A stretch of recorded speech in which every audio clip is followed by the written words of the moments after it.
تشریف کی ہماری سمجھ جی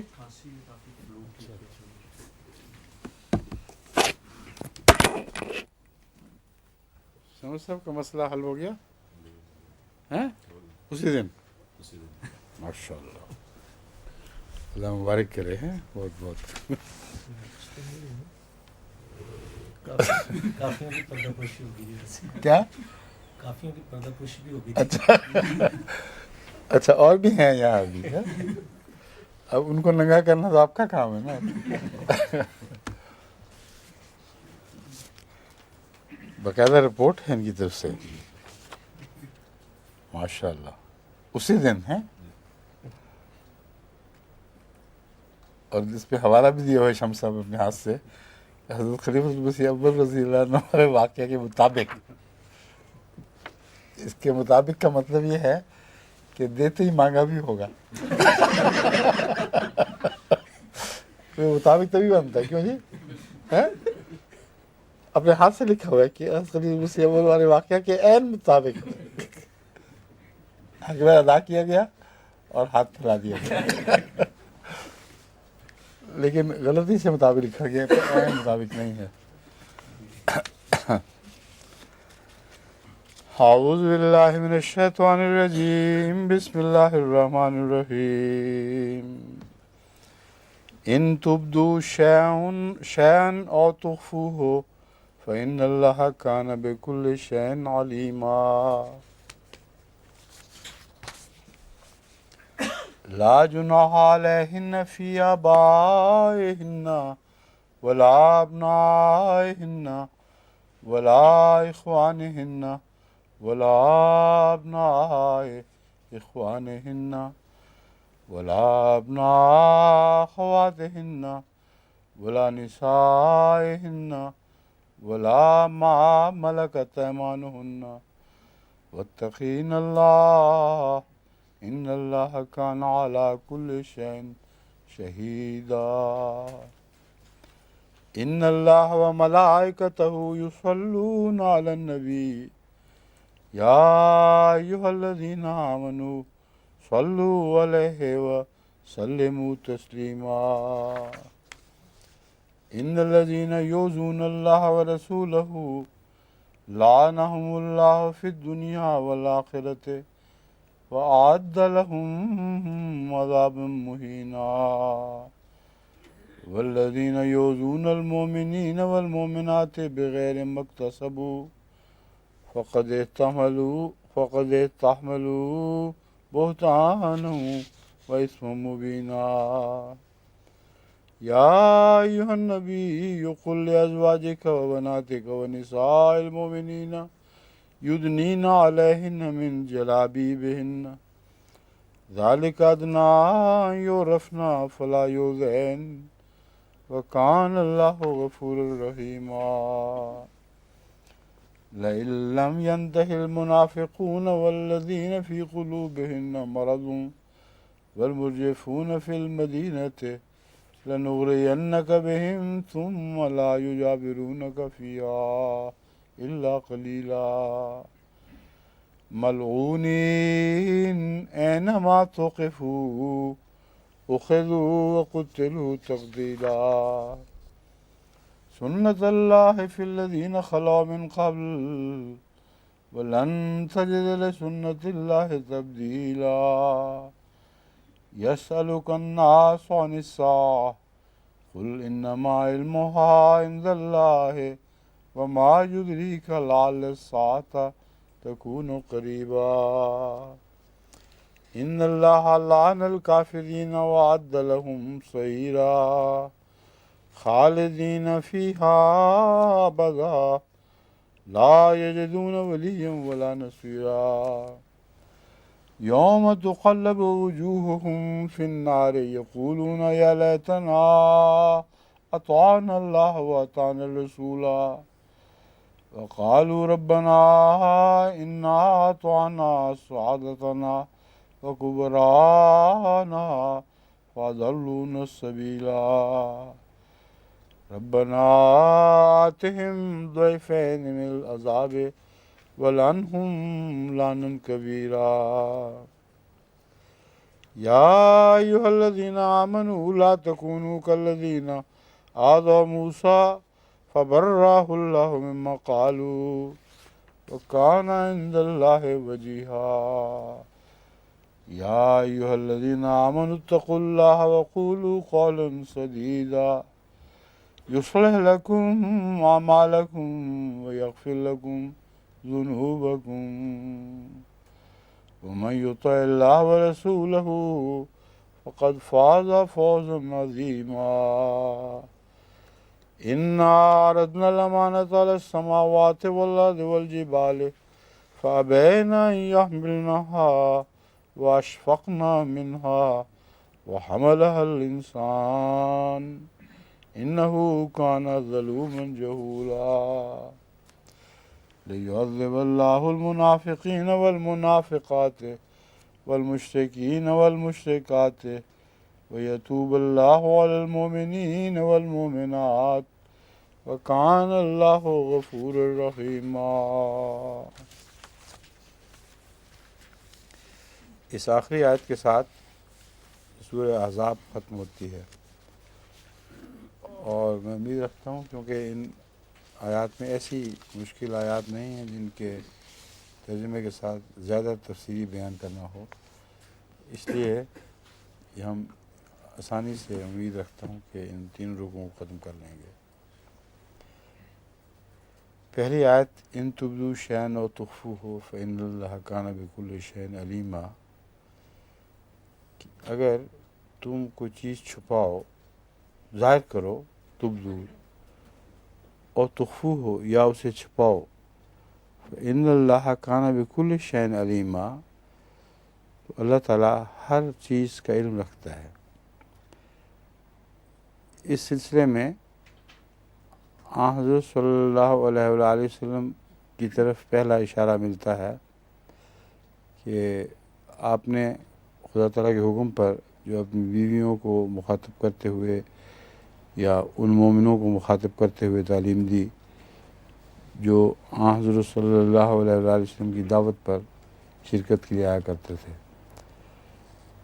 اس تعلیم میں کچھ ظاہری حصہ ہے جس کو سب نے جیسا کہ ظاہر ہے مضبوطی سے پکڑ لیا ہوگا اور اسی کو اپنا شیوا بنا لیا ہوگا، لیکن کچھ باطنی حصہ بھی ہوا کرتا ہے جو لوگوں کی نظر میں نہیں آتا اور وہ سینوں میں چھپا رہتا ہے.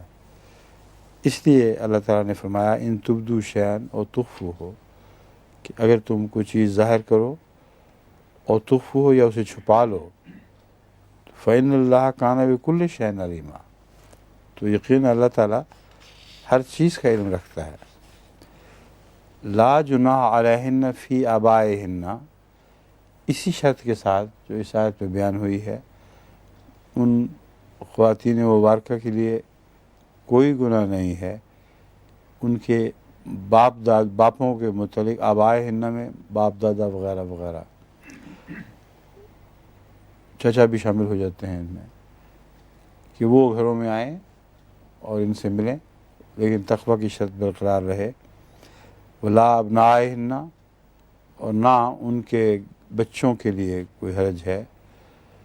ولا اخوانہن، نہ ان کے بھائیوں کے لیے، نہ ان کے بھائیوں کے بیٹوں کے لیے ابناء اخوانہن، نہ ابناء اخواتہن، نہ ان کی بہنوں کے بچوں کے لیے.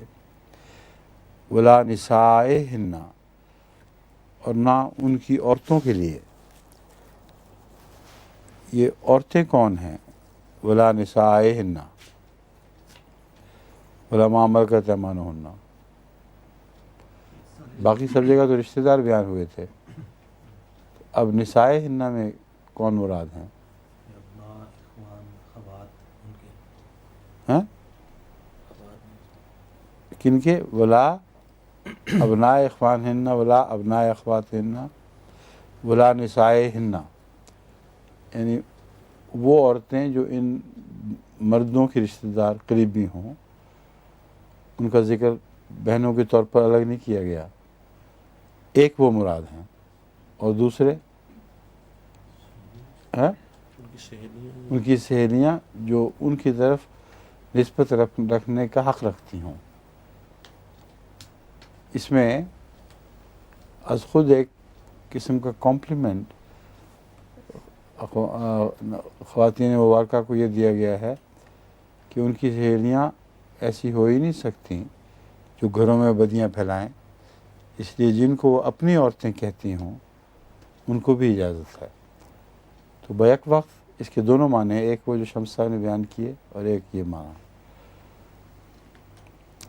شرط یہی ہے واتقین اللہ، کہ اللہ کا تقوی اختیار کرو، وہ اللہ کا تقوی اختیار کریں۔ یہاں تو مخاطب ہے واتقین اللہ، تم اللہ کا تقوی اختیار کرو، کیونکہ تخاطب کا صیغہ ہے نا یہ تو۔ ان اللہ کان علی کل شیء شہیدا، یقیناً اللہ تعالیٰ ہر چیز پر گواہ ہے۔ اس سے پہلے بھی یہی مضمون علیمہ کی صفت بیان کرنے سے کے ساتھ بیان کیا گیا تھا۔ اب شہیدہ کہہ کر اس مضمون کو زیادہ تقویت دی گئی ہے ان معنوں میں کہ جو علیم ہے وہ شہید بھی ہے، اور شہید میں باس پرس کا معنی بھی داخل سمجھا جاتا ہے، شہید میں نگرانی کا معنی بھی داخل سمجھا جاتا ہے۔ کنت انت علیہم شہیدہ، یہی مضمون ہے۔ تو یہاں علیم کو شہید میں بدل دیا گیا، جس کا مطلب یہ ہے کہ جو کچھ چاہو کرو، اس بیان کے مطابق تقوی ضرور اختیار کرو، اور یہ جان لو کہ اللہ تعالیٰ تم پر نگران ہے، اور گواہی نہیں بلکہ نگران بھی ہے۔ ان اللہ و ملائکتہ یصلون علی النبی، یقیناً اللہ تعالیٰ اور اس کے فرشتے اس کے علی النبی، نبی پر سلام بھیجتے ہیں۔ سلام یا رحمت، صلی کا جو معنی بھی آپ کر لیں، اس میں دونوں معنی شامل ہوتے ہیں، سلام بھیجنا اور رحمت بھیجنا۔ یا ایھا الذین آمنوا صلوا علیہ وسلموا تسلیما، اے لوگو جو ایمان لائے ہو تم بھی اس پر درود بھیجو۔ صلو میں درود اور سلامتی وغیرہ کے سارے معنی شامل ہیں۔ وسلموا تسلیما، اور اسے خوب سلام بھیجو، معنی یہ ہے کہ اس کی اطاعت کرو پوری طرح۔ سلموا تسلیما میں جو سلام ہے یہ محض زبانی سلام نہیں بلکہ معنوی حقیقی سلام جو عمل سے بھیجا جاتا ہے۔ ان الذین یؤذون اللہ ورسولہ، یقیناً وہ لوگ جو اللہ اور رسول کو اذیت دیتے ہیں، لعنہم اللہ فی الدنیا والآخرۃ وأعد لہم عذابا مہینا، اللہ اور رسول کو اذیت دینے کے مضمون کو جوڑ دیا گیا ہے۔ یعنی اگر رسول کو اذیت دو گے تو اللہ کو اذیت دو گے، اگر اللہ کو اذیت دو گے تو رسول کو اذیت دو گے۔ ان دونوں باتوں میں تفریق نہیں کی جا سکتی۔ اللہ نے ان پر لعنت ڈالی ہے، صلو کے مقابل پر، اللہ نے رسول پر درود بھیجا کے مقابل پر ان کے لیے لعنت ہے۔ فی الدنیا والآخرہ، یہ لعنت ان کا تتبع کرے گی دنیا میں بھی اور آخرت میں بھی۔ دنیا میں بھی لعنت ہے اور آخرت میں بھی لعنت ہے۔ وَأَعَدَّ لَهُمْ عَذَابٌ مُّهِينًا، اور ان کے لیے ایک رسوا کرنے والا عذاب تیار کر رکھا ہے۔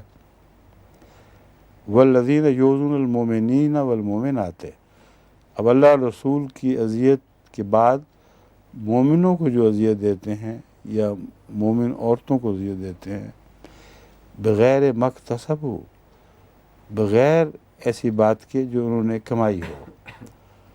اب اللہ اور رسول کے ساتھ اکتسبوا کی شرط نہیں، کیونکہ ہو ہی نہیں سکتا کہ اللہ اور رسول کے لیے کسی قسم کی اذیت کا جواز ان کے عمل سے ہو، ناممکن ہے، لیکن مومنوں سے ہو سکتا ہے، کہیں کبھی کسی سے زیادتی بھی کر بیٹھے ہوں۔ تو لعنت ان لوگوں کے لیے نہیں ہے جو جائز طور پر مومنوں کو تکلیف دیں، اگر انہوں نے تکلیف دی ہو تو وہ بھی تکلیف دیے جا سکتے ہیں. علماء بغیر مختصب، اگر ان کو تکلیف دیں باوجود اس کے کہ انہوں نے وہ تکلیف اپنے اعمال سے کمائی نہیں ہے، اس کے لیے کوئی جواز پیدا نہیں کیا، فقد احتملوا بہتانا و اثما مبینا، تو یہ وہ لوگ ہیں جو مومنوں پر بڑا بہتان باندھتے ہیں اور کھلم کھلا گناہ کا ارتکاب کرتے ہیں. اسم مبینہ، مبین میں نے کھلم کھلا.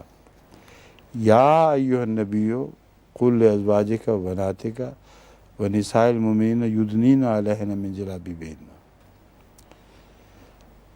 اے نبی، اپنی بیویوں سے اور اپنی بیٹیوں سے اور مومنوں کی عورتوں سے یہ کہہ دے. یہاں ازواجکا و بناتکا میں حضرت صلی اللہ علیہ وآلہ وسلم کی اس وقت موجود بیٹیاں کتنی تھیں جب یہ حکم ہوا ہے؟ پہلے یہ بتائیں.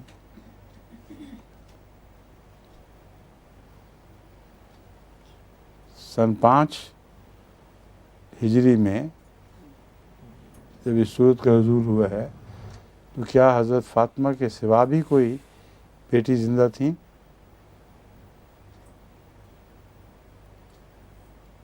تو جناب مولوی دوست محمد صاحب، کیا خیال ہے آپ کا؟ یعنی آپ میں بھی کوئی مولوی دوست محمد ہے جو ان باتوں کو یاد رکھے؟ جہاں تک میرا علم ہے، حضرت صلی اللہ علیہ وآلہ وسلم کی 2 بیٹیوں کو، جن کو کہا جاتا ہے کہ حضرت عثمان سے بیاہ گیا تھا، ان میں سے کوئی بھی زندہ نہیں تھی اس وقت، صرف حضرت فاطمہ زندہ تھیں. اور یہاں مومنوں کی بیٹیوں ہی کوئی رسول اللہ صلی اللہ علیہ وسلم کی بیٹیوں کے طور پر مخاطب فرمایا گیا ہے، ورنہ بناتے کا اطلاق نہیں ہو سکتا. یا ایھا النبی قل لازواجک و بناتک و نساء المؤمنین. بناتکا میں بے بیاہ بچیاں بھی ہو سکتی ہیں، اور نساء المؤمنین میں وہ عورتیں مومنوں کی بیویاں جو ان سے بیاہی گئی ہیں. سورت کا نزول سن 5 سے لے کر 9 تک ہوتا رہا ہے. جی تو ساری سورت 5 میں. ہاں ہاں، وہ پہلے تو نہیں نا ہوا، میں یہ کہہ رہا ہوں کہ 5 سے پہلے نہیں ہوا، اور 5 کے بعد رسول اللہ صلی اللہ علیہ وسلم کی کسی بیٹی کا زندہ رہنا ثابت نہیں ہے سوائے حضرت فاطمہ کے. ٹھیک ہے، یہ حکم یہ ہے یدنین علیہن من جلابیبہن، اپنے اوپر اپنی اوڑھنیوں کو کھینچ لیا کریں، نیچا کر لیا کریں. ذالک ادنیٰ ان یعرفن فلا یؤذین، یہ اس بات کے زیادہ قریب ہے کہ وہ پہچانی جائیں اور اس وجہ سے اذیت نہ دی جائیں. وَكَانَ اللَّهُ غَفُورًا رَحِيمًا، اور اللہ تعالیٰ بہت بخشنے والا اور بہت رحیم، یعنی بار بار رحم فرمانے والا ہے. یہ ایک ایسی آیت ہے جس کے ترجمے میں کچھ اختلاف ہے. عام طور پر اگر نہیں تو کم سے کم ہماری جماعت میں یہ بات رائج ہے کہ یدنینا کا مطلب ہے اوڑھنیوں کو اتنا نیچے کھینچو کہ سامنے سے اتر کر چھاتی کو بھی ڈھانپ لیں. اگر یہ مراد ہو تو میرے نزدیک ان کا گلیوں میں چلنا ناممکن ہو جاتا ہے. اگر سر سے اوپر سے نیچے اترے اوڑھنی اور چہرے کو ڈھانپنے کی بجائے جیسے کہ گھونگھٹ ڈھانپتا ہے چھاتی کو بھی ساتھ ڈھانپ لے تو پھر ان کے لیے گلیوں میں چلنا ناممکن ہو جائے گا، کیونکہ نظر ہی کچھ نہیں آ سکتا. میرے نزدیک یہاں گھونگھٹ مراد ہے، صرف ایسا گھونگھٹ جو نیچے کچھ کھینچا جائے، یہ ہڈ سا بنا دیتا ہے، اور اس ہڈ کے نیچے سے آنکھیں آسانی سے رستے کو دیکھتی ہیں. تو پورے چہرے کا پردہ میرے نزدیک یہاں مراد نہیں ہے. پورے چہرے کا پردہ اس حد تک کہ عورت کچھ نہ دیکھ سکے. اس حد تک ضرور ہے کہ اس کے سامنے ایک ہڈ قائم ہو جائے اور مرد براہ راست ان کے چہرے پر نظر نہ ڈالیں. یہ دراصل جواب ہے پہلی آیت میں پیدا ہونے والے خطرات کا. والذین یؤذون المؤمنین والمؤمنات بغیر ما اکتسبوا، وہ لوگ جو مومن عورتوں کو، مردوں اور عورتوں کو اذیت دیتے ہیں بغیر کسی ایسی حرکت کے جو انہوں نے خود کی ہو جس کے نتیجے میں اذیت پہنچے. اب عورتوں کو بعض دفعہ وہاں گلیوں کے غنڈے اذیت پہنچاتے تھے یہ جانتے ہوئے کہ ان کا دین اسلام نہیں ہے، اور وہاں یہ چھیڑ چھاڑ ایک روزمرہ کا رواج تھا. اس لیے ان کی بدبختی سے بچنے کے لیے، تاکہ ان کو بہانہ ہاتھ نہ آئے، یہ حکم اندفاعی حکم ہے کہ جہاں گلیوں میں آوازیں کسے جاتے ہیں اس بنا پر کہ وہ شناخت نہیں کر سکتے کہ یہ مومن عورتیں ہیں یا غیر مومن عورتیں ہیں. اور ایسے واقعات ہوا کرتے تھے. ہم تو سمجھے تھے کہ یہ پتہ نہیں کون ہے، آپس میں ہماری چیز ہے کوئی. تو اللہ تعالیٰ نے امتیاز قائم فرمایا ہے سوسائٹی کے درمیان. انبیاء حضرت رسول اللہ صلی اللہ علیہ وسلم کی بیگمات اور دوسری مسلمان بچیوں کے لیے، خواہ وہ شادی شدہ ہوں یا ان کی شادی ہو چکی ہو، ان سب کو عام روزمرہ کا دستور یہ بنانا چاہیے کہ اپنی اوڑھنی آگے کھینچ لیں. کس لیے؟ ذالک ادنیٰ ان یعرفن فلا یؤذین. مقصد یہاں وہ اول مقصد نہیں ہے جو عام لوگوں کے ذہن میں ہے. مقصد پہلی آیت سے تعلق رکھنے والا مقصد ہے کہ اس صورت میں وہ پہچان لی جائیں گی کہ یہ ضرور مومن عورتیں ہیں. پھر اگر کوئی جرت کرے گا تو اس کو سزا دی جائے گی، لیکن اس صورت میں کسی کو جرت کا کوئی حق نہیں ہوگا. ذالک ادنیٰ ان یعرفن فلا یؤذین وکان اللہ غفور الرحیم. اور یقین اللہ تعالیٰ بہت بخشنے والا اور بار بار رحم فرمانے والا ہے. اب دیکھ لیں اس کے معنی بعد وارننگ دی گئی ہے منافقوں اور آوارہ لوگوں کو. یعنی اس حد تک تو ہم تمہاری خاطر قدم اٹھا سکتے ہیں کہ مومن عورتوں کو تم آئندہ کبھی بھی غیر مومنوں سے متشابہ نہ کر دو. الگ الگ ہیں. یہ چہرے کو جس حد تک ممکن ہے ڈھانپیں گی تاکہ تمہیں آوازیں کسنے کی جرت نہ ہو.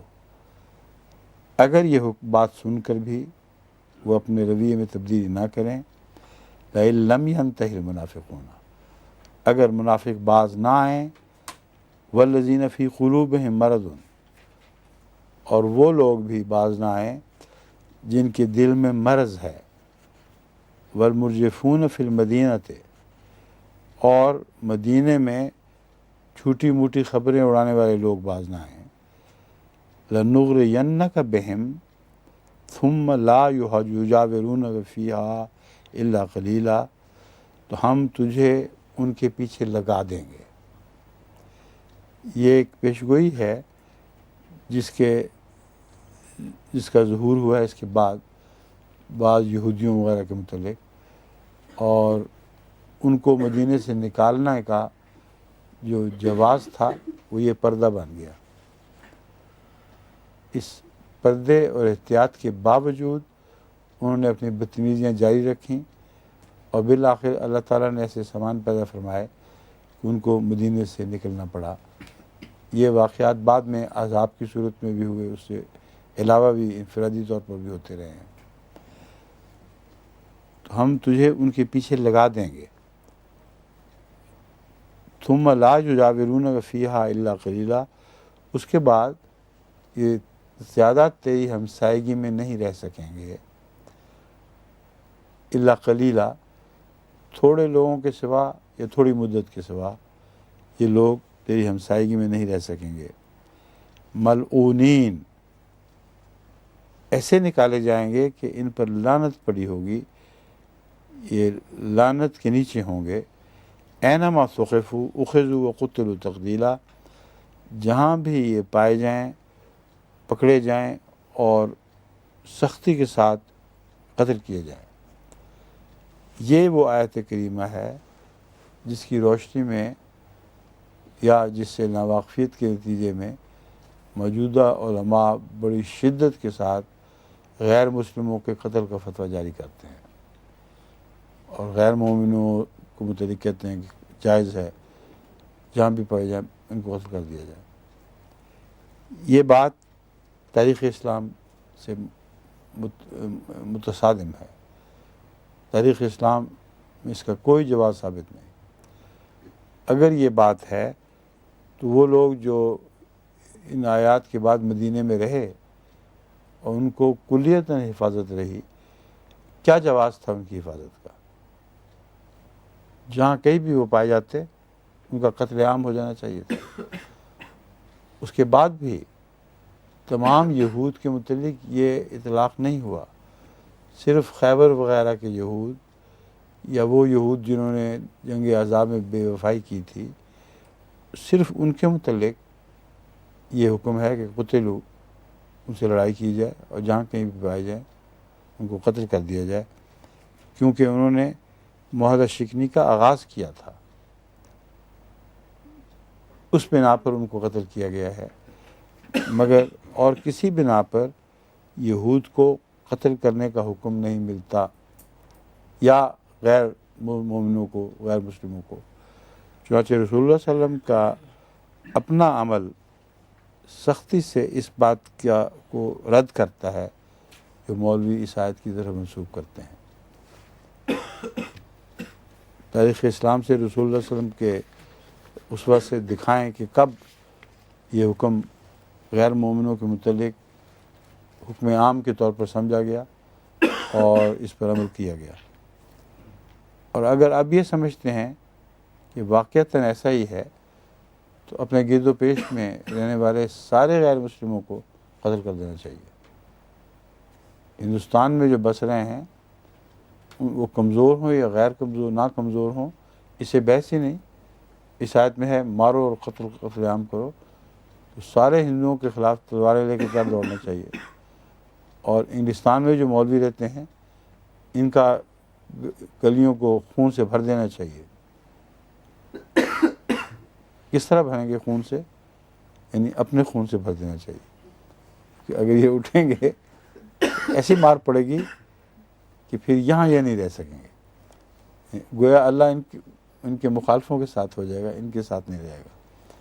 بس یہ وہ غلط ترجمے ہیں جو مسلمانوں کو نہایت بیہودہ اور خلاف اسلام حرکتوں پر آمادہ کرتے ہیں، اور یہ ساری شرارت مولوی کی ہے۔ سنت اللہ فی الذین خلو من قبل ولن تجد لسنت اللہ تبدیلا، یہ کون سی سنت تھی اللہ کی جو ہمیشہ اسی طرح رہی؟ کب انبیاء کو یہ حکم ملا ہے کہ وہ غیروں کو قتل عام کر دیں؟ قرآن کریم میں جو سنت بیان ہوئی ہے وہ تو یہ نہیں ہے۔ تو اس سنت کو سنت اللہ کہا جا رہا ہے، یعنی سنت اللہ یہ ہے کہ جب تک کوئی تمہارے خلاف ظالمانہ کارروائی نہ کرے تمہیں اس کے خلاف ظالمانہ کارروائی کا حق نہیں پہنچتا۔ اگر ظالمانہ کارروائی کرے تو پھر تمہیں حق پہنچتا ہے، اور وہ حق اس طرح استعمال ہوتا ہے کہ پہلے ہجرت کر جاؤ، اور پھر اگر وہ شرارت سے باز نہ آئیں تو پھر ان پر جوابی کارروائی کرو۔ تو یہ سب کچھ کارروائیاں ہو چکی تھیں، اب دشمنوں کو نکالنے کی کارروائی جاری تھی، اسی وقت نکالے گئے ہیں کبھی اگر پہلے غلبہ نصیب ہوا ہے جب وہ اپنی شرارتوں سے باز نہیں آئے۔ پس سنت اللہ فی الذین خلو من قبل یہ بتا رہی ہے آیت کہ اس آیت کریمہ میں اسلام کو پرانے انبیاء سے الگ کوئی حکم نہیں دیا جا رہا۔ یہ جو مولوی کہتے ہیں یہ مسلمان کا حق ہے اور اسلام کی خاطر یہ استثنائی طرز عمل کی اجازت دی گئی ہے، یہ آیت ان کو کلیتاً چھٹلا رہی ہے۔ سنت اللہ فی الذین خلو من قبل، یہ سنت ہے ان لوگوں کے حق میں پہلے بھی گزر چکی ہے جو شریر لوگ ہیں۔ وَلَن تَجِدَ لِسُنَّتِ اللَّهِ تَبْدِيلًا، یہ کہنا کہ اسلام کی ظہور کے بعد سنت اللہ تبدیل ہو گئی ہے سراسر بہتان ہے۔ اللہ اپنی سنت میں کبھی تبدیلی نہیں کرتا۔ جو تعلیمات غیروں کے معاملے میں پہلے انبیاء کو دی گئی تھیں، مسلمانوں کو اس سے الگ ہرگز تعلیم نہیں دی جا رہی۔ اس لیے اس قطعیت کے ساتھ اس بیہودہ الزام کا رد ہونے کے باوجود پھر اگر یہ شرارت کرتے ہیں تو لازماً ان کے نفس شریر ہیں اور اس کا اسلام سے کوئی تعلق بھی نہیں۔ یسألک الناس عن الساعہ، تجھ سے لوگ سوال کرتے ہیں عن الساعہ، ساعت کے متعلق۔ قل انما علمھا عند اللہ، تو کہہ دے کہ اس کا علم اللہ کے پاس ہے۔ وما یدریک لعل الساعة تکون قریبا، اور تجھے کیا چیز سمجھائے کہ ممکن ہے ساتھ بالکل قریب کھڑی ہو۔ اس کا مطلب تھوڑا سا سمجھانے کی ضرورت ہے، آپ لوگوں کو بتائیں ڈاکٹر صاحب۔ کس ساتھ کا وہ سوال کرتے تھے اور جواب میں اس ساتھ کا ذکر ہے یا کسی اور ساتھ کا ذکر ہے؟ جو غالباً پہلے گزر چکا ہے کہ اللہ تعالیٰ جو تکلیف دیتے ہیں مومنوں کو یا رسول اللہ علیہ وسلم کو، غالباً اس کے متعلق کہ کب آئے گی وہ۔ اور مومن صاحب، امام صاحب، یہ پہلے ہے لا یجاورونک فیہا قلیلا یا غلبہ اسلام۔ ان سب باتوں کے جواب میں جو دشمن شرارتیں کرتے تھے، سب کچھ کہا کرتے تھے، ایک یہ بھی حوالہ مل رہا ہے بار بار کہ ساتھ سے ڈرو جس میں تمہارا حساب کتاب کیا جائے گا۔ چنانچہ یہ آیت بتا رہی ہے کہ ساتھ کا ایک مضمون تو وہ ہے، ایک اور مضمون بھی ہے، اور وہ غلبہ اسلام کا مضمون ہے۔ یہ وہی ساتھ ہے جس کا ذکر قرآن کریم میں وہ سورہ قمر میں بیان ہوا ہے۔ ان کا اپنا نام قمر ہے، ان کو فوراً یاد آئی ہے خبر۔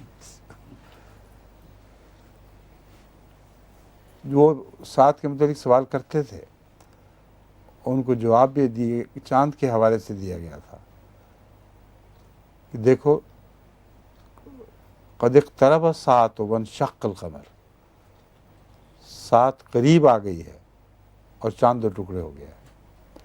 اب اس آیت کو دوبارہ پڑھیں تو دیکھیں گے اس میں وہی قریبہ کا مضمون ہے۔ وما یدریک لعل الساعة تکون قریبا، اب صاف ظاہر ہے کہ ان کی نظر مادی قیامت پر تھی، لیکن اللہ تعالیٰ نے اس مضمون کو الٹا دیا اور بتایا کہ ایک اصل قیامت تو روحانی قیامت ہوتی ہے جو اسی دنیا میں ظاہر ہوتی ہے۔ وہ قیامت رسول اللہ علیہ وسلم کے چاند کی طرف انگلی اٹھانے کے بعد بالکل قریب آ چکی تھی، یعنی غلبہ اسلام تمام عرب پر ہو چکا تھا، اور عربوں کا نشان چاند تھا۔ عربوں کے ہاں بادشاہت کا نشان چاند تھا۔ تو بہت ہی ایک خوبصورت فصاحت و بلاغت کا مضمون ہے کہ اللہ تعالیٰ نے رسول اللہ علیہ وسلم کی انگلی چاند کی طرف اٹھائی اور چاند دو ٹکڑے ہو گیا، یعنی ان کی ساری بادشاہتیں ختم، ان کا قصے پاک۔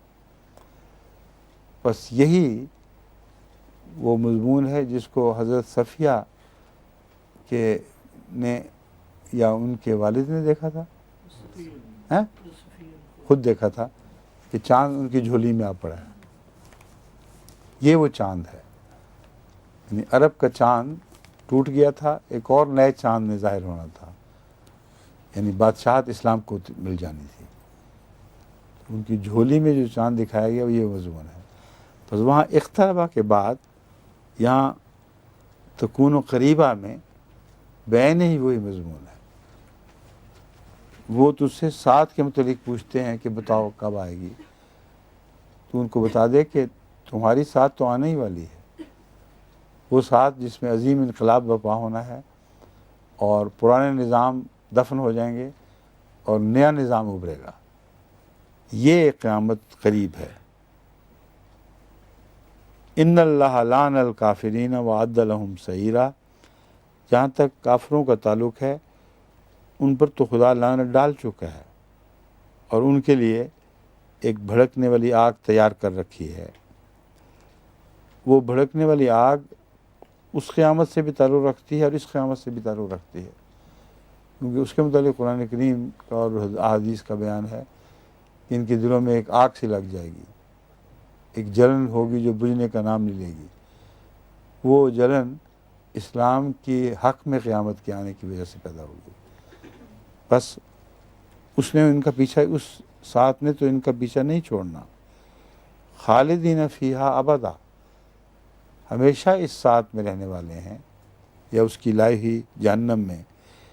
لا یجدون ولیا ولا نصیرا، ایسا وقت آئے گا کہ نہ کوئی دوست پائیں گے اور نہ کوئی مددگار. یوم تقلب وجوہہم فی النار، جس دن چہرے آگ میں پلٹائے جائیں گے. یقولون یا لیتنا اطعنا اللہ و اطعنا الرسول، جب وہ کہیں گے اے کاش ہم نے اللہ کی اور رسول کی اطاعت کی ہوتی. وجوہہم کا ایک معنی قوم کے سردار اور بڑے لوگ بھی کیا گیا ہے، اور عربی اور قرآنی استعمال کے لحاظ سے یہ درست ثابت ہوتا ہے. خاص طور پر جو عذاب دلوں پہ پڑتا ہے وہ قوم کے سرداروں کے دلوں پر نازل ہوتا ہے، ان کو بھون کے رکھ دیتا ہے. وہ اپنے سامنے اپنی قوم کو اپنی متحدی سے نکل کر رسول کی متحدی میں داخل ہوتے دیکھتے ہیں. تو اس پہلے سے وجوہ کا ترجمہ سردار کرنا عین برمحل ہے، کیونکہ سب کے سب سزا میں مبتلا نہیں کیے جاتے. جب اکثر عرب نے مسلمان ہو ہی جانا تھا اور جس وقت یہ آیت نازل ہوئی ہے اس وقت وہ غیر مسلم تھے اور ان سوالات میں سارے شامل تھے. تو اس لیے وجوہہم کا ترجمہ یہاں سردار کرنا بہت ہی مناسب اور برمحل ہے، کیونکہ سردار باقی رہ گئے تھے جو اپنی ناکامی اور نامرادی کو دیکھ لیں اپنی آنکھوں کے سامنے. ان کے لیے جلن تھی اور کچھ ان میں سے منافق بن گئے تھے، چھپ گئے تھے، اسلام کے پردے اوڑھ لیے تھے. تو ان کے لیے اس جلن نے برقرار رہنا تھا، اس کو تبدیل نہیں کر سکتے تھے، اور بالآخر قیامت کے دن ایک بڑے عذاب کی طرف مبتلا ہونا تھا. یہ وجہ ہے کہ سردار کا ترجمہ کرنے کے نتیجے میں عوام الناس یہ کہہ سکتے ہیں کہ ہم نے جو زیادتیاں کیں یا جو ہم پیچھے لگے یہ ان بڑے لوگوں کے پیچھے لگے تھے. وقالوا ربنا انا اطعنا سادتنا، حکم یہ تھا کہ اللہ اور رسول کی اطاعت کرو. یہ کہتے ہیں یا کہیں گے کہ اے ہمارے رب ہم نے تو اپنے سرداروں کی اطاعت کی. یہ کہنے والے ممکن ہے اکثر وہ لوگ ہوں جو اس پیشگوئی سے پہلے مر چکے ہوں اور ضلالت کی حالت میں مر چکے ہوں. اس صورت میں قیامت کے دن کا یہ جواب ہوگا ربنا انا اطعنا سادتنا و کبراءنا، ہمارے سرداروں اور بڑے لوگ، ہم نے اپنے سرداروں اور بڑے لوگوں کی اطاعت کی، فاضلونا السبیلا، بس انہوں نے ہمیں سچے راستے سے ہٹا دیا، گمراہ کر دیا. اب اور تو کچھ نہیں کر سکتے، یہ تو کوئی جواب نہیں ہے اپنے جواز میں. لیکن یہ معلوم ہوتا ہے کہ اکثر وہی بدبخت پہلے مر جاتے ہیں جنہوں نے بچنا نہ ہو روحانی لحاظ سے. اسی لیے نوح کی قوم پر عذاب آیا جب علم ہو گیا کہ اب انہوں نے روحانی لحاظ سے بچنا نہیں ہے۔ تو یہ موت اور زندگی کی تقدیر بھی اپنے اندر بہت گہرے معانی رکھتی ہے، اور مخالفت کی حالت میں جب وقت کا امام ظاہر ہو جائے، وہی لوگ کفر کی حالت میں مرتے ہیں جن کے مقدر میں خدا کی مہر فیصلہ کر چکی ہوتی ہے کہ ان بدبختوں نے نہیں بچنا۔ جو پیچھے رہ جاتے ہیں ان میں ہر قسم کے لوگ شامل ہوتے ہیں، بظاہر لبادہ اوڑھ لیتے ہیں ایمان کا، لیکن ان کے لیے امکان پیدا ہو جاتا ہے کہ بچ جائیں، بچ بھی جاتے ہیں اور نہیں بھی بچتے، ان میں منافق بھی شامل ہوتے ہیں، لیکن قطعیت کے ساتھ ان پر حکم نہیں لگتا، جبکہ پہلے لوگ جن کا یہاں اب ذکر آیا ہے ان پر قطعیت کے ساتھ یہ حکم لگ چکا ہوتا ہے کہ یہ جہنمی لوگ ہیں۔ چنانچہ وہ ان کا مطالبہ صرف اتنا ہے کہ آتہم ضعفین من العذاب، کہ اللہ ان کو دگنا عذاب تو دے، کچھ ہمارے دل بھی ٹھنڈے پڑیں۔ حالت وہی ہے، کسی کا عذاب دیکھ کر دل ٹھنڈے پڑتے ہیں، حالانکہ عذاب دیکھ کر دلوں میں آگ زیادہ ہونی چاہیے۔ تو یہ کہتے ہیں کہ ان کو مل جائے تو پھر کچھ تھوڑا سا ہمیں سکون ملے۔ وَلْعَنْهُمْ لَعْنًا كَبِيرًا، اور ان پر بہت بڑی لعنت بھیج۔ اس کا جواب دوسری آیت میں یوں دیا گیا ہے کہ سب پر دو عذاب ہے، تم بھی اسی عذاب کے مستحق ہو جس کے یہ ہیں، ان کے پیچھے لگ گئے تھے، سب ایک ہی حال میں مبتلا ہیں۔ یا ایھا الذین آمنوا لا تکونوا کالذین آذوا موسیٰ، اے لوگو جو ایمان لائے ہو، ان لوگوں کی طرح نہ ہو جاؤ جنہوں نے موسیٰ کو اذیت دی۔ فبرأہ اللہ مما قالوا، اللہ تعالیٰ نے اسے اس بات سے بری فرما دیا جو انہوں نے کہی۔ وَكَانَ عِندَ اللَّهِ وَجِيهًا، اور وہ اللہ کے نزدیک بہت ہی وجیحہ کہتے ہیں ایسا شخص جو معزز اور مکرم اور بڑا ہو، یعنی وجہ سے نکلا ہے، یعنی اس میں سرداری کی علامتیں پائی جائیں۔ اور جب اللہ کے نزدیک کوئی وجیح ہے تو اس کا مطلب ہے اس میں تقویٰ کی وہ ساری علامتیں موجود ہیں جو اسے متقیوں کو سردار بنانے والی ہوں۔ بس یہاں حضرت موسیٰ کا ذکر اسی اذیت کے تعلق میں بیان ہو رہا ہے جو ذکر کیا جا رہا ہے کہ نبی کو اذیت نہ دو۔ فرمایا کہ بہانے ڈھونڈ کے جھوٹے الزام لگا کر بھی پہلے نبیوں کو اذیت دی گئی تھی، چنانچہ حضرت موسیٰ ان میں ایک نمایاں مقام رکھتے ہیں جن پر ان کی ایک رشتے کی بہن نے کہا جاتا ہے کہ الزام لگایا تھا، یا کئی قسم کے الزامات کا احتمال موجود ہے جو ہمارے مفسرین بائبل سے نقل کر کے یا روایات سے نقل کر کے لکھتے رہتے ہیں، لیکن اللہ نے کسی الزام کا یہاں ذکر نہیں فرمایا۔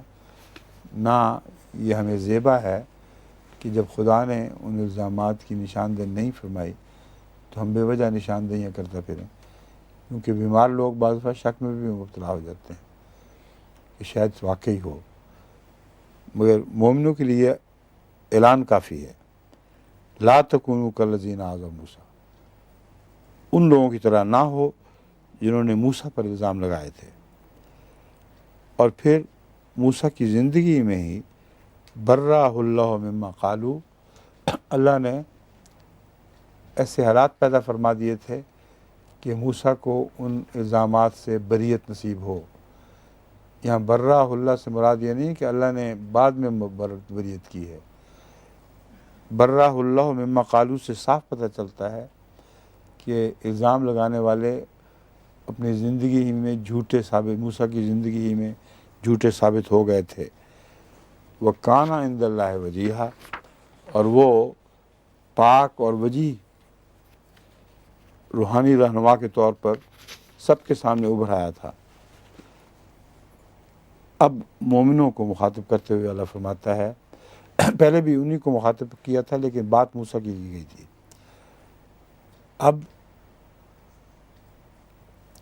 رسول اللہ صلی اللہ علیہ وسلم کی بات کر کے اللہ فرماتا ہے یا ایھا الذین آمنوا اتقوا اللہ وقولوا قولا سدیدا، اے لوگو جو ایمان لائے ہو اللہ کا تقوی اختیار کرو، وقولوا قولا سدیدا، اور صاف اور سیدھی بات کیا کرو۔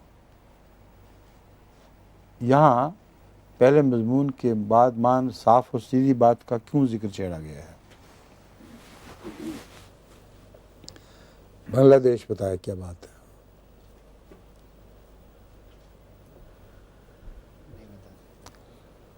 بتائیں جی، شمس صاحب اکثر اچھے نکتے بیان کرتے ہیں، یا امام صاحب۔ بات یہ ہے کہ الزام لگانے والوں کا شیوا ہے، اس طریقے پر الزام لگاتے ہیں کہ سیدھا صاف ستھرا الزام نہ ہو، شک میں لوگ مبتلا ہوتے رہیں اور وہ پکڑے نہ جائیں۔ کوئی یہ نہ کہہ سکے کہ دیکھو اس نے کیسا خبیثانہ الزام لگایا ہے۔ اگر مومنوں کی سوسائٹی میں ایسا صاف الزام نہ لگایا جائے اور دوہری باتیں کی جائیں جن سے انسان بچ بھی سکتا ہو، تو جو بیمار لوگ ہیں وہ متاثر ہوتے رہیں گے اور جو صاف مومن ہیں وہ پکڑ نہیں سکتے۔ وہ کہہ سکتا ہے کہ نہیں ہم نے تو یہ نہیں کہا تھا، ہم نے تو یہ کہا تھا، اس لیے تم نے یہ مطلب لے لیا۔ اس لیے اللہ تعالیٰ فرما رہا ہے کہ موسیٰ کی دفعہ بھی گویا کہ اسی طرح اس کے خلاف بدنامیوں کی ایک مہم چلائی گئی تھی۔ صاف باتیں کرتے نہیں تھے اور ٹیڑھی باتیں کر کے منافقوں اور بیماروں کو موقع دیتے تھے کہ وہ ان کا غلط مطلب لے کے سوسائٹی میں یہ بات گھماتے پھریں، اور جب ایسی فحشا پھیل جائے تو بسا اوقات سادہ مومنوں کے دل بھی متاثر ہو جاتے ہیں۔ ان بیچاروں کو ساری سوسائٹی کے بعد ہر طرف سے یہ نظر سنائی دے رہی ہوتی ہے، اس لیے دل نہ چاہتے ہوئے بھی بعض دفعہ وقتی طور پر ان الزامات کو قبول کر لیتے ہیں۔ اس لیے مومنوں کو یہ حکم ہے کہ تم نے جو بات بھی کرنی ہے سوسائٹی میں صاف اور سیدھی ہو، دوگلی باتیں نہ ہوں، اس کے دوہرے معنی نہ لیے جائیں۔ یہ اگر کرو گے تو یہ شرط ہے یصلح لکم اعمالکم، صاف بات کرنے کے نتیجے میں انبیاء کو اذیت پہنچانے سے باز رہو گے، اور اگر ایسا کرو گے تو اپنا فائدہ حاصل کرو گے، کیونکہ تمہارے اعمال صاف بات کے سوا ٹھیک ہو ہی نہیں سکتے۔ وہ لوگ جو قول سدید کے عادی نہ ہوں، قول سدید میں تمام زوائد جو ہیں وہ نکل جاتے ہیں، ستھری کھری بات، جو ایسی بات کی عادی نہ ہوں ان کے اعمال بھی بگڑتے رہتے ہیں اور ان کی نظر سے پوشیدہ رہتے ہیں۔ اس لیے یہ انتہائی لازمی شرط ہے اعمال کی اصلاح کے لیے۔ جو لوگ سیدھی صاف بات کرنے کے عادی ہوں گے ان سے اللہ کا وعدہ ہے یصلح لکم اعمالکم، وہ تمہارے اعمال کی اصلاح فرمائے گا، ویغفر لکم ذنوبکم، اور وہ تمہارے گزشتہ گناہ بخش دے گا۔ اس لیے قول سدید کا بہت بڑا انعام ہے جس کا اس آیت میں ذکر فرمایا گیا ہے کہ اصلاح تو ہو گئی آئندہ اعمال کی، پچھلے گناہوں کا کیا بنے گا؟ فرمایا اللہ ان کو بھی بخش دے گا۔ لیکن اگر وہ اصلاح ایسی کر لیں کہ محمد رسول اللہ صلی اللہ علیہ وآلہ وسلم کی پیروی میں کامل ہو جائیں تو اس میں گزشتہ گناہوں کے بخشنے تک معاملہ نہیں رہے گا، یہ عام اعمال کی اصلاح کی بات نہیں رہے گی۔ فقط فاز فوزا عظیما من یطع اللہ ورسولہ، جو کو بھی اللہ اور اس کے رسول کی اطاعت کرے گا، فاز فوزا عظیما، وہ بہت بڑی کامیابی حاصل کر لے گا، بہت بڑی کامیابی پا لے گا۔ یہاں والرسول کیوں نہیں فرمایا؟ یہ مسئلہ ہے جو دماغوں کو کریدتا ہے یا کریدنا چاہیے۔ بتائیں ڈاکٹر صاحب. یہ جو امام وقت کو اس پر بھی اشارہ ہے کہ جو بھی رسول اس وقت کا نبی ہو اس کو جو بھی کرے گا رسول صلی اللہ علیہ وسلم سے پہلے بھی جو ہیں جنہوں نے اطاعت کی. موسیٰ کی بات بھی ساتھ چل رہی تھی. جی. اور یہ جو اطاعت ہے اگرچہ رسول اللہ علیہ وسلم کی اطاعت کے نتیجے میں جو مراتب مل سکتے ہیں ان کا الگ آیت میں بھی ذکر ہے، مگر یہ فوز عظیم وقت کی مناسبت سے ہر اس شخص کے مقدر میں ہے جو اللہ اور اس کے رسول کو، جو اس وقت کا رسول ہو، اس کو اپنا مطاع مانے اور اس کی کامل طور پر فرمانبرداری کرے. یہ ٹھیک بات ہے، یہی بات ہے جو خاص طور پر، ورنہ بعض جگہ الرسول فرمایا گیا ہے جس جگہ بہت بڑی کامیابی کا ذکر ہے، اس سے بھی بڑی، وَمَن يُطِعِ اللَّهَ وَالرَّسُولَ، جو اللہ کی اطاعت کرے گا اور اس رسول کی اطاعت کرے گا. وہاں جو مرتبے ہیں ان مرتبوں میں صرف ان مومنوں کو شامل فرمایا گیا جو اس زمانے کے بعد جب یہ آیت نازل ہوئی اللہ اور محمد رسول اللہ کی پیروی کریں گے. ان کے لیے برسولہ کی شرط نہیں رکھی گئی، یعنی وہ دوسرے نبیوں کی پیرویوں سے آزاد کر دیے گئے. صرف رسول اللہ کی پیروی ہی ان کو بلند ترین مقامات تک پہنچانے کے لیے کافی ہوگی. سمجھے؟ اس لیے مَن یُطِعِ اللَّهَ وَرَسُولَهُ، جو بھی اللہ اور رسول کی اطاعت کرے گا فقد فاز فوزا عظیما، تو وہ بہت بلند مراتب حاصل کرے گا. لیکن چونکہ رسولہ کے عمومی مضمون میں حضرت صلی اللہ علیہ وسلم بھی شامل ہیں، اس لیے میں اس آیت کا یہ ترجمہ کیا کرتا ہوں کہ جو کہ اس موقع پر خدا کے رسولوں کی اطاعت کرتا ہے لیکن اب محمد رسول اللہ کی اطاعت کر رہا ہے، اس کے لیے فوز عظیم ہے. یعنی پہلے رسولوں کے لیے بھی جو ماننے والوں کی جو فوج تھی، یہاں گویا اس سے بھی بڑھ کر فوج ہوگی. اس ترجمے کی جواز میں اب اگلی آیت آ رہی ہے، اِنَّا عَرَضْنَا الْأَمَانَةَ عَلَى السَّمَاوَاتِ وَالْأَرْضِ وَالْجِبَالِ فَأَبَيْنَ أَن يَحْمِلْنَهَا وَأَشْفَقْنَ مِنْهَا. کیونکہ تعلیم اگر بہت بڑی ہو تو اس پر عمل کے نتیجے میں جزا بھی بہت بڑی ہونی چاہیے. یہاں اللہ تعالیٰ فرما رہا ہے کہ یہ رسول ایسا ہے جس پر ایک ایسی تعلیم نازل کی گئی ہے جیسی کبھی کسی اور پر نازل نہیں کی گئی. اگر اس کی تم نے پیروی کی تو فوز عظیم کے معنی بھی اسی نسبت سے بدل کر بلند تر ہو جائیں گے، اور فوز کی عظمت ایسی ہو جائے گی جیسے پہلے کبھی کسی کو نصیب نہیں ہوئی. اس لیے وہ جو مضمون میں نے باندھا ہے اس کے جواز میں اس آیت کا مضمون اسے تقویت دے رہا ہے. اِنَّا عَرَضْنَا الْأَمَانَةَ عَلَى السَّمَاوَاتِ، ہم نے امانت کو، الامانہ کو آسمانوں پر پیش کیا، والارض، اور زمین کے سامنے بھی پیش کیا، والجبال، اور پہاڑوں کے سامنے بھی پیش کیا، فَأَبَيْنَ أَن يَحْمِلْنَهَا وَأَشْفَقْنَ مِنْهَا، انہوں نے انکار کر دیا اسے اٹھانے سے. یہ نافرمانی کا انکار نہیں، اشفقن منہا، خوف کی وجہ سے کہ ہم اس کو جو تقاضے ہیں ان کو پورا نہیں کر سکیں گے. وَحَمَلَهَا الْإِنسَانُ، اسے انسان کامل نے اس بوجھ کو اٹھایا. اب یہ کون سی امانت ہے جو پہاڑ آسمانوں کے سامنے پیش کی گئی، اور وہ کون سے آسمان ہیں جن کے سامنے یہ امانت پیش کی گئی؟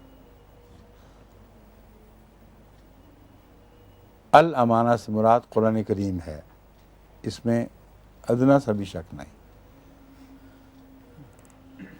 کیا قرآن کریم کی تعلیم پہلے لوگوں کے آسمانوں کو سامنے پیش کی گئی تھی جو انہوں نے نہیں اٹھائی؟ یہ مضمون ایک تقریری مضمون ہے.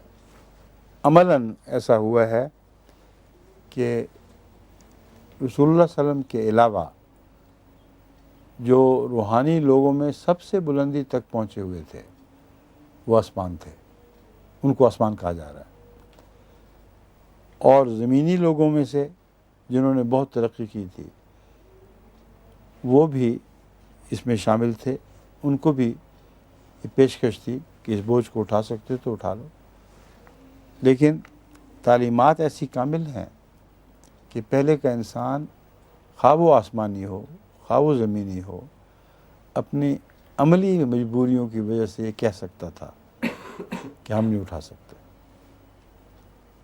اس کے بعد جبال کا ذکر ہے، آسمان اور زمین کے بعد، کیونکہ موسیٰ کے تعلق میں یہ جبال کی بات کہنی ضروری ہو جاتی ہے۔ بڑے لوگ یا وہ پہاڑ جو بہت سربلند ہوں، ایسا ایک واقعہ موسیٰ کے ساتھ ایک بہت سربلند پہاڑ پہ گزر چکا ہے، جب اس نے کہا مجھے دکھا اپنے وجود، اللہ نے فرمایا کہ اگر پہاڑ کو دکھاؤں وہ سلامت رہ گیا تو پھر تو مطالبہ کرنا۔ تو یہ ڈاکٹر ٹھیک ہے نا یہ بات؟ کیا ہوا تھا پھر؟ کون؟ پہاڑ کو کیا ہوا تھا؟ پہاڑ ٹکڑے ٹکڑے ہو، یہ بات تو بتا نہیں رہے آپ۔ یعنی وہ تجلی اگرچہ قرآن نہیں تھی مگر اللہ کی تجلیات کا ایک رنگ تھا۔ وہ پہاڑ اگر مادی تجلی برداشت نہیں کر سکے جو غیر معمولی کڑک کے طور پر ظاہر ہوئی ہے، تو روحانی لوگ اس روحانی تجلی کو کیسے برداشت کر سکیں گے جو اس جسمانی یعنی مادی تجلی کا بدل ہے۔ اس طرح مضمون سمجھ آئے گا، ورنہ نہیں سمجھ آ سکتی۔ نعوذ باللہ یہ معنی نہیں ہے کہ قرآن کریم پہاڑ پر نازل ہوا۔ اگر پہاڑ پر نازل ہوا تھا تو پہاڑ ٹکڑے ہوتا، موسیٰ کیوں بے ہوش ہو گیا؟ اس پر تو نازل نہیں ہوا تھا۔ دو جلوے بیک وقت ہوئے ہیں، ایک جلوہ پہاڑ پر ہوا ہے اور وہ اتنا شدید جلوہ تھا جو مادی تجلی کا جلوہ تھا۔ معلوم ہوتا ہے غیر معمولی طاقت کی بجلیاں کڑکی ہیں اور انہوں نے پہاڑ کو ریزہ ریزہ کیا ہے۔ ساتھ ہی حضرت موسیٰ بے ہوش ہو گئے کہ یہ تجلی اگر مادی طور پر یہ اثر دکھاتی ہے تو میں کیسے برداشت کر سکتا ہوں؟ اس دیکھنے کے نتیجے میں بے ہوش ہو گیا۔ وَحَمَلَهَا الْإِنسان، اب موسیٰ بھی تو انسان تھے لیکن الانسان نہیں تھے۔ الانسان سے مراد انسان کامل ہے۔ اِنَّهُ كَانَ ظَلُومًا جَهُولًا، یہ انسان کامل کیسا ہے؟ ظلومًا جہولا۔ ظلوم کس کو کہتے ہیں؟ کیوں جی؟ بڑا ظلم کرنے والا، اور جہولا بڑا جاہل، اول درجے کا جاہل۔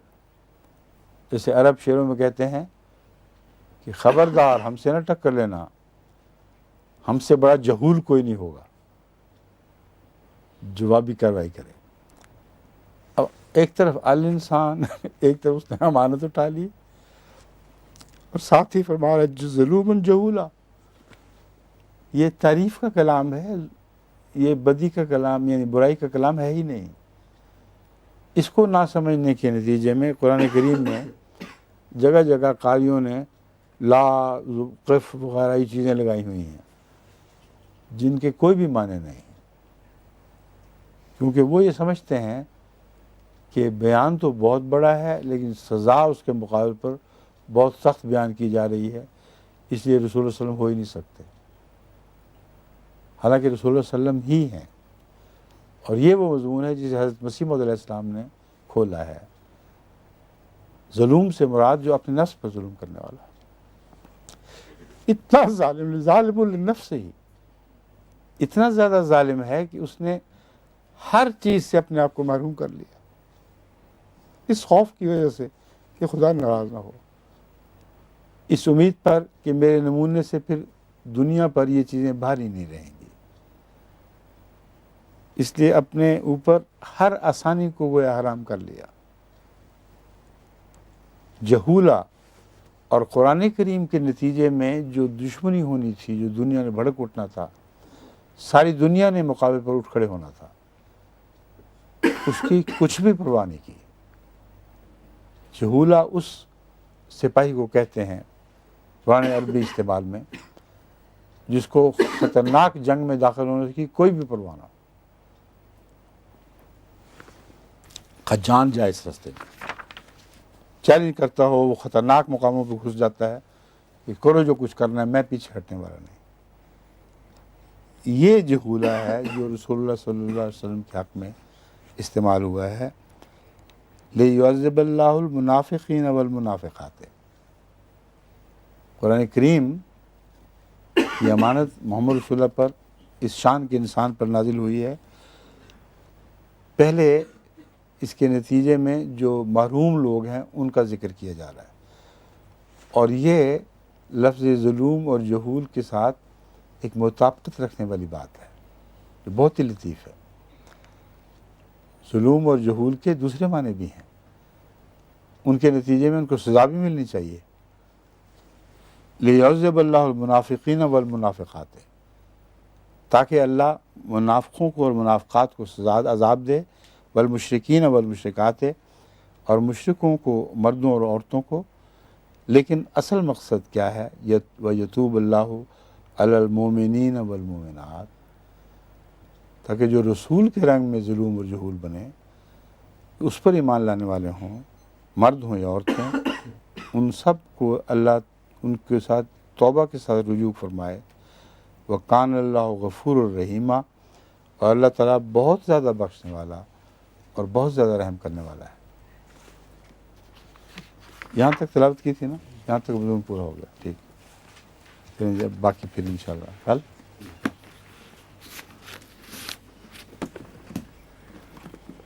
یہ رجی شمس صاحب کی امانت اپنے ریکارڈ میں رکھ لیں۔